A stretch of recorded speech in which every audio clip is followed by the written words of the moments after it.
म्हणजे पुणे महानगरपालिकेचा जेव्हा हमीपत्र आदरणीय अजितदादांनी त्याचं विमोचन केलं आणि त्या हमीपत्रावर जेव्हा आदरणीय पवार साहेब आणि अजितदादा दोघांना एकत्र पाहिलं तेव्हा लांडे साहेबांची आठवण झाली तर मनात वाटलं खुशी खुशी. आणि हेच खुशी खुशीचं वातावरण जे आहे, जेव्हा कुटुंब जेव्हा दुभंगलेलं कुटुंब जेव्हा एक येतं, जेव्हा ज्या कार्यकर्त्यांनी खांद्याला खांदा लावून काम केलं, आज पुन्हा तेच कार्यकर्ते दुरावलेले एकोप्यानं पुन्हा एकदा आता ठरले घड्याळाच्या टायमिंगवर तुतारी वाजणार आणि घड्याळाचा गजर तुतारीच्याच आवाजात होणार.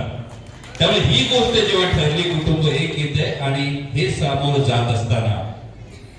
शिवसेना उद्धव बाळासाहेब ठाकरे या पक्षानं जेव्हापासून ही चर्चा सुरू झाली तेव्हा सातत्याने आमची चर्चा सुरू होती आणि आता पत्रकार बांधवांनी अनेक त्यांच्या मनात प्रश्न असतील, नेमक्या किती जागा मशालीच्या चिन्हावर लढवणार, किती जागा घड्याळाच्या चिन्हावर लढवणार. परंतु यामध्ये एक सामंजस्य, यामध्ये एक अंडरस्टँडिंग आहे की खेड तालुक्यामध्ये